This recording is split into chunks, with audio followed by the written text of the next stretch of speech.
Glance Technologies owns and operates Glance Pay, a disruptive mobile payment technology now live in 16 cities in Canada and about to launch in the US. With revenues up 664% in the last quarter, Glance Technologies has the potential to be a worldwide leader in an industry projected to grow to $1.3 trillion in 3 years. Glance Technologies stock symbols are GLNFF in the US and GET in Canada. Find out more at glancepay.com. You're listening to HowStreet.com radio, available online at TalkDigitalNetwork.com. Welcome to HowStreet.com radio, the online source for market opinions. Here is Jim Goddard. My guest is home ownership consultant Ross Kay from thewealthyhomeowner.ca. Welcome back to the show, Ross. And thanks for having me back, Jim. Ross, a home buyer sent in a question. They asked, we've been looking for a home with our real estate agent in the Greater Toronto area, but we're not finding a lot of new listings are hitting the market. It seems prices are higher than we expected, but they say, is this what we should accept? What does it mean to struggling home buyers like us? What it means is that you're at a very, very dangerous position in a housing market.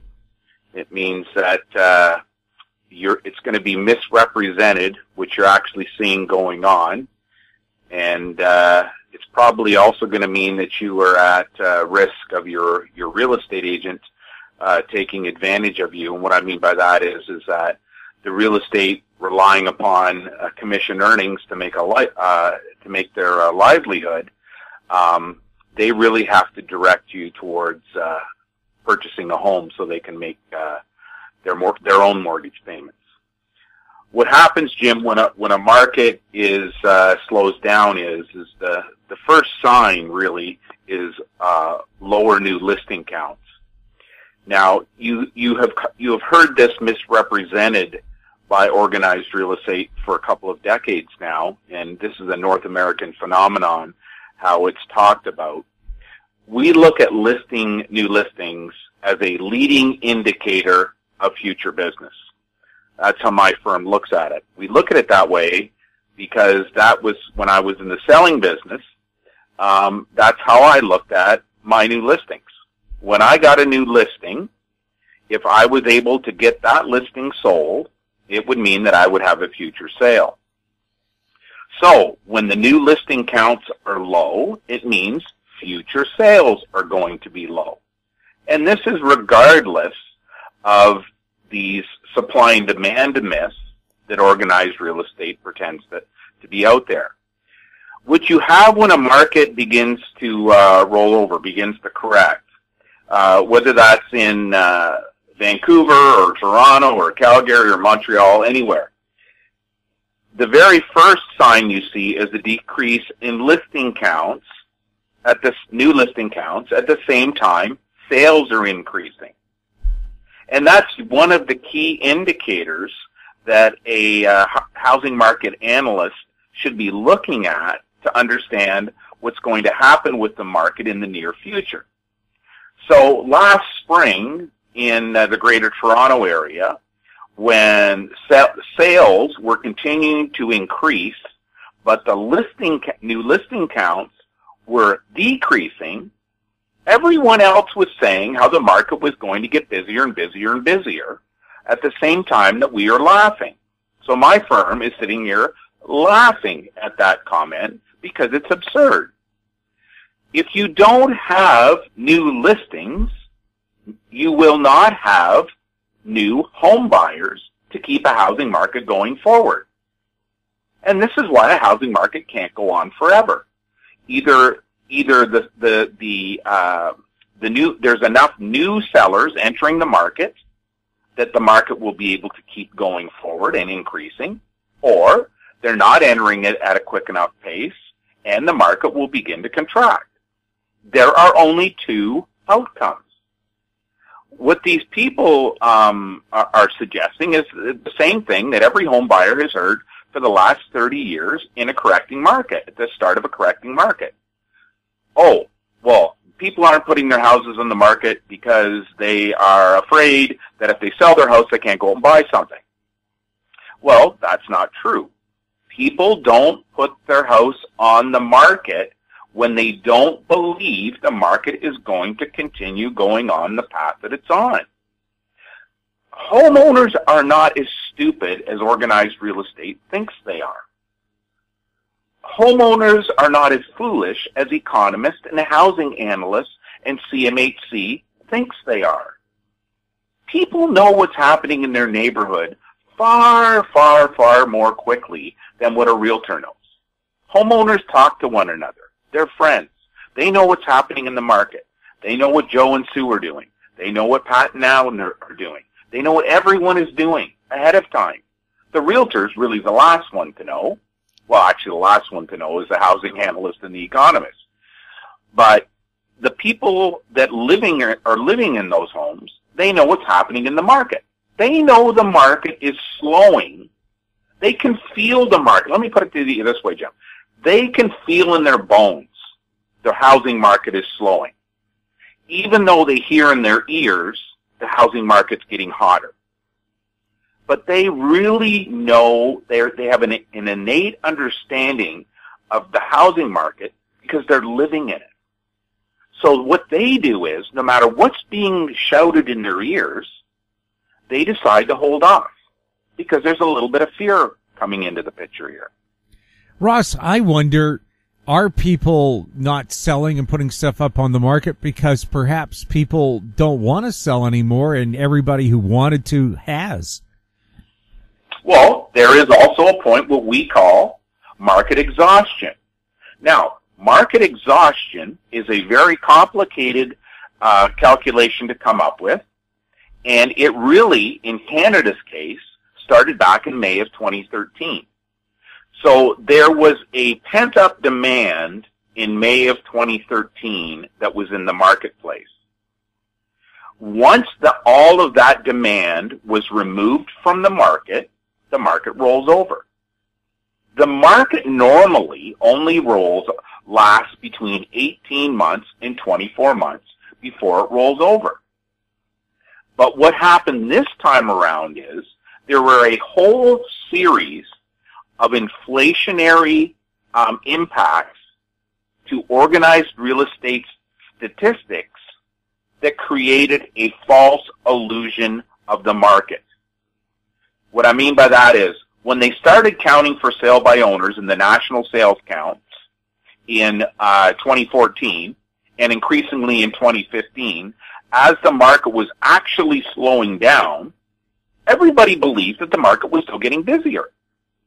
They only believed that because organized real estate didn't tell everybody, oh, we're counting for sale by owners now. We didn't count them 2 years ago. In Calgary and Edmonton, this was a major problem in 2015 and 2016 because the home buyers believed sales were still okay in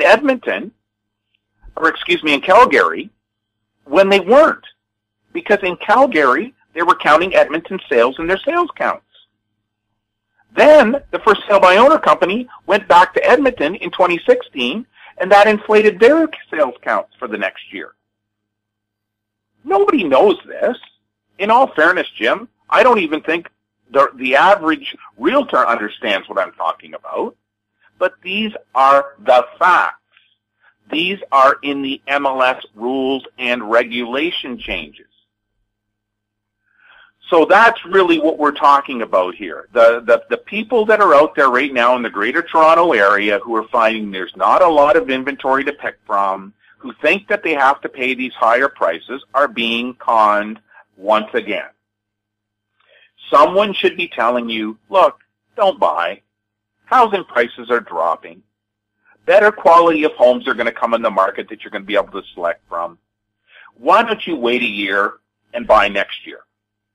Now, we know why that advice has never been given in the history of North America until the wealthy homeowner was created, Jim. We know why that advice was never given. Because to give that advice means you don't make any money. It means you don't pay your own mortgage for a year or more because you have no commission coming in.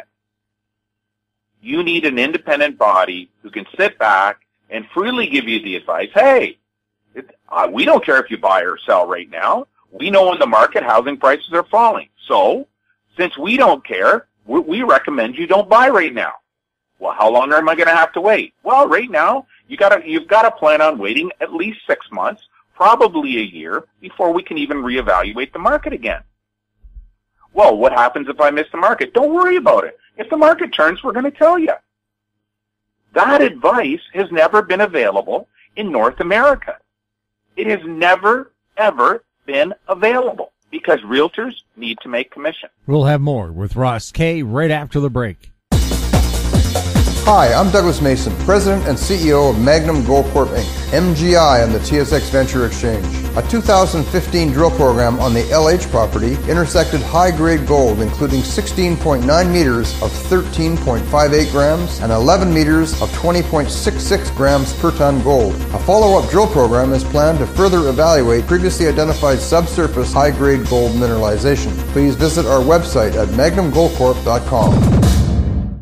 MGX Minerals is revolutionizing the new energy economy with patented lithium extraction technology, replacing traditional solar evaporation using low-cost, low-energy nanofiltration. The first system of this paradigm shift technology is currently being commissioned. MGX Minerals trades on the CSE, symbol XMG, the OTCQB, symbol MGXMF, and Frankfurt, symbol 1MG. For more information, visit our website, mgxminerals.com. Welcome back. We're speaking with Ross Kay. Ross, in my own family's hunt for real estate, we started looking around at condos in January, and since then and now, a lot of places in the most desirable parts of the Lower Mainland have added anywhere from $100,000 to $200,000 to the price of their condo. What's behind that? Well, what's behind that is that the market is rolling over in Vancouver. So what you have to understand is, Jim, is that normally when a market rolls over after a real volatile increase in housing price, and I would refer to, let's look at the most three recent examples, Jim. We had Calgary in 2014, we had Vancouver in 2016, and we have Toronto in 2018. So that is when the public was told that those housing markets were starting to cool. Okay? Calgary and Toronto rolled over at a totally different time than what Vancouver did. You see, Calgary and Toronto were what we call oversold markets. Now, what happens in an oversold market is a lot of the existing homeowners are going out and purchasing their new home before their existing home is sold. When your market gets a high percentage of the sales that are taking place that way, like Calgary and Toronto were when they entered their correction, the market can come to a crash bang, just like that. And when it does roll over, there is no trail of home buyers looking to buy homes, because those homeowners have already purchased their next home, and all they're trying to do is get rid of their existing home. When their home's sold, they're not going to go and buy another home. The market was oversold. The market dies on that day. Vancouver is a totally different market when it rolled over in 2016, and what you watched happen in 2017 and up till about 2 months ago in Vancouver is you saw the trailing wave of home owners who had sold their home, and then they still had to go out and buy another one. So the Vancouver market wasn't oversold. People were so nervous in Vancouver about selling their home that they waited till their own home was sold before they purchased the next one. And why it happened in Vancouver is because that happened in the condo segment. That happened in the condo segment because your single detached homes had divorced themselves from their real price point. Now, that divorcing of the single detached, Jim, that was a result of the foreign buyers purchasing some properties and organized real estate's use of the benchmark price and the false narrative of housing prices is going to be able to go up forever. Vancouver is an outlier. It's a world-class city. It's never going to happen to Vancouver. And you had a constrained new single detached home supply coming online. There wasn't enough of single detached homes coming online. So your market, you had to look at just specifically the condo segment. So it's just like as I said to you in the show before, Jim, we look at a housing market as a tsunami wave. When the tsunami hits, there was a pullback in capital. So in Vancouver's case, the wave hit in the spring of 2016. Subsequently, you heard the foreign buyer tax was put in, but it had, when you look at the data, the foreign buyer tax had no impact on the market. The wave pulled back, the capital pulled back, just like after the tsunami hit, it pulls back, and then it came rushing back in a second time because it wasn't oversold. There was still capital out there that had to come back into the market. And that's what you saw happen in Vancouver throughout the, I guess probably from about April on of 2017, right on through till about January of 2018. That 8 to 10 month period right in there. But in Toronto and Calgary, you're not going to see that wave come back in because those markets were oversold. And this is why when you hear people commenting about a housing market, they're always wrong. Because when you enter a correction phase of a market, how that correction is going to roll out is predicated on the conditions that exist when it rolls over. I have just explained to you 3 totally different large municipal markets in Canada that have all just undergone a market contraction and some entering into a correction. I have just explained to you precisely what happened in all 3 of those markets. There is no debating what I've just told you. This is recorded in real estate data. Anyone can go back to the real estate boards and listen to what their subtle changes took place about, how the market got busier or the market stayed dead.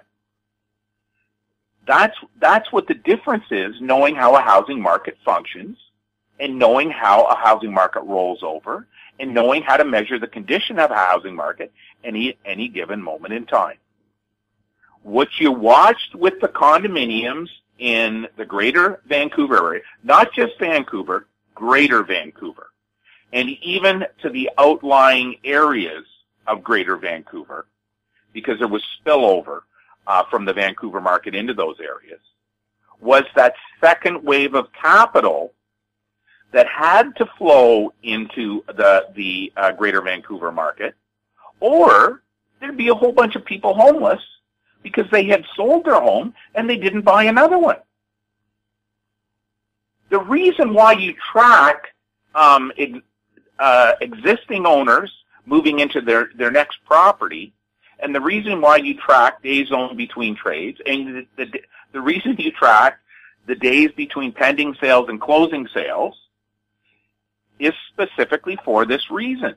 So you understand where the market is at any given moment in time, because that market condition is going to dictate what happens for the next 12 months to the next 18 months. And what happened in Vancouver is exactly what we had forecasted. The tsunami came in and hit. It pulled back out. The second wave of capital came back in. And now that wave, the second wave of capital, will now go back out, and you're going to have a calm market. What's going to happen now is you're probably going to see year-over-year price gains gradually decrease until there's a year-over-year decrease. Then you're going to see a long period of price stagnation, and during stagnation, all of the housing bubble starts to be deflated. In Toronto and Calgary already had it, Toronto's got it now, you see larger house price reductions across the board. Two totally different markets, conditions at the time those markets rolled over. It's why economists, housing analysts, and realtors can't explain the market, because they need all of the metrics that measure the market to be able to interpret what's going on at any given moment in time. As Churchill said, there are lies, damn lies, and statistics. We'll have more with Ross Kay right after this. Hi, I'm Douglas Mason, President and CEO of Rainy Mountain Royalty Corp., RMO, on the TSX Venture Exchange. Rainy Mountain's Brunswick property is located in the Rideout Shear Zone in Ontario, with grab samples running as high as 32 grams per ton gold. A follow-up drill program to test numerous targets located by recent groundwork is planned for early 2018. Please visit our website at rmroyalty.com. Don't miss out. Stay informed. Receive the HowStreet.com weekly recap with thought-provoking podcasts, radio, and articles delivered to your inbox. Sign up for the HowStreet.com weekly recap on our homepage at HowStreet.com. Welcome back. We're chatting with Ross Kay.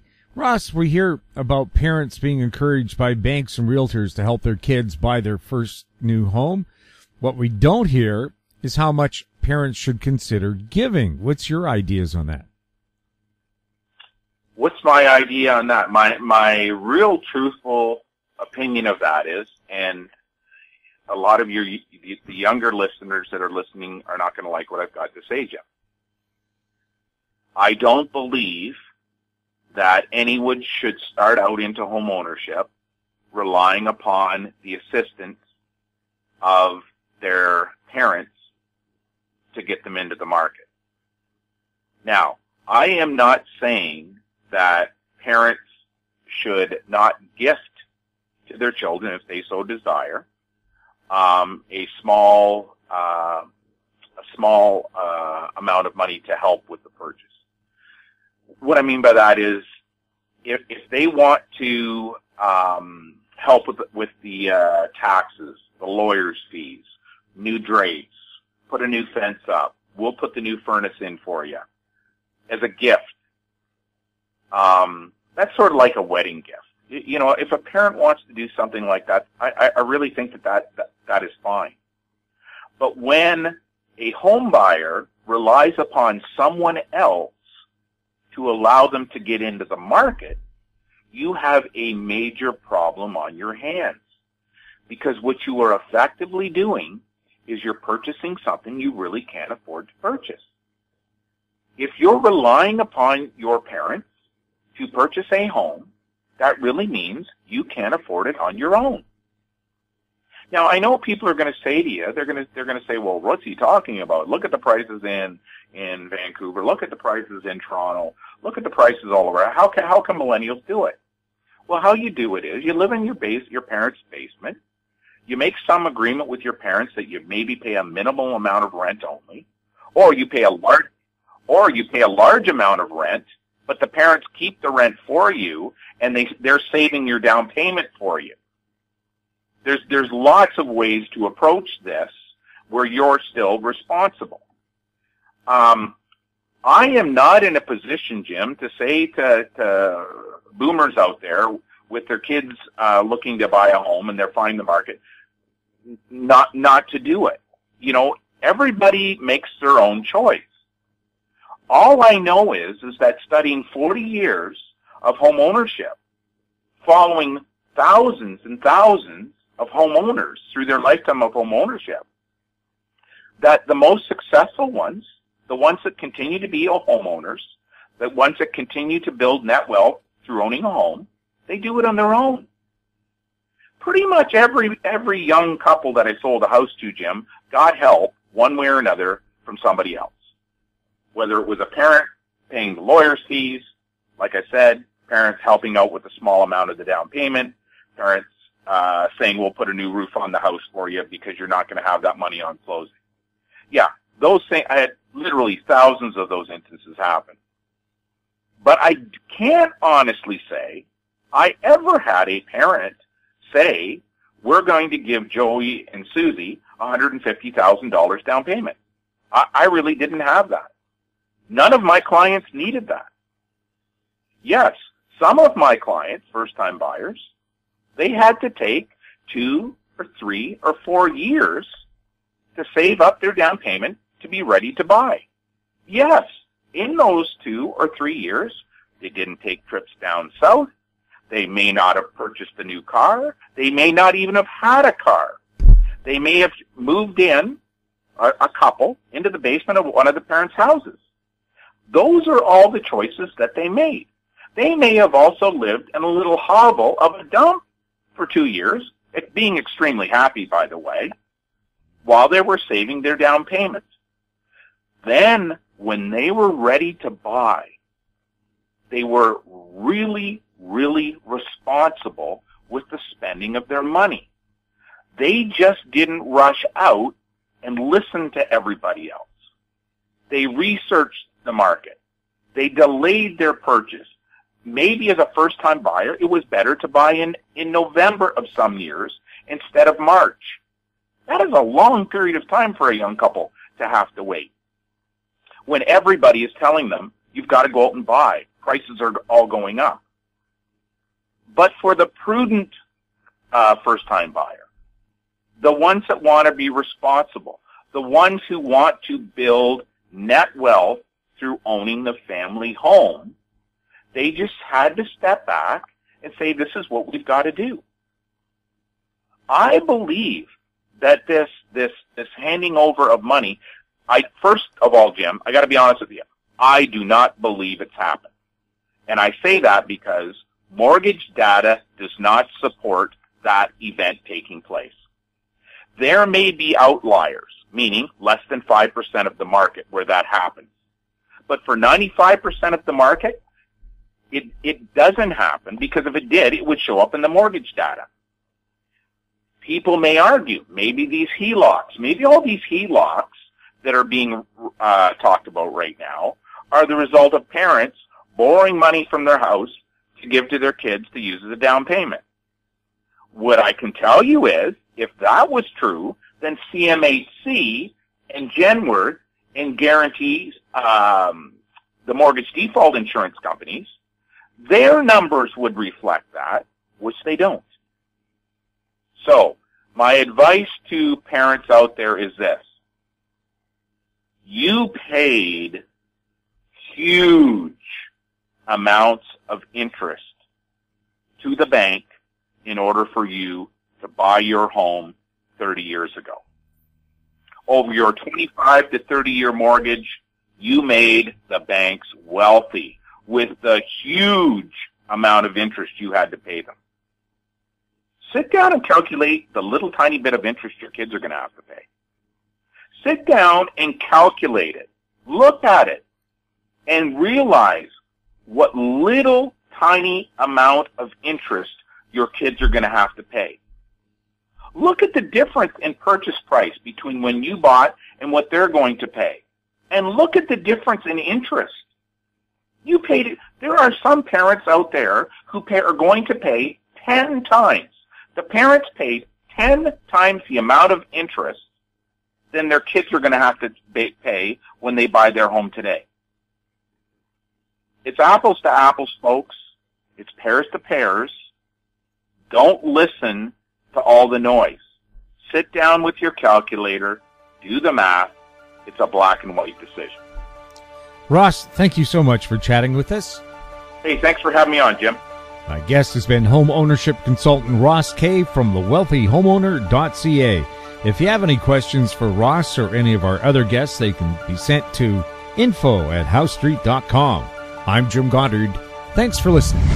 Comments made on HowStreet.com radio are an expression of opinion only and should not be construed in any matter whatsoever as recommendations to buy or sell any financial instrument at any time. Available online at talkdigitalnetwork.com. HowStreet.com Radio is a production of House Street Media Incorporated.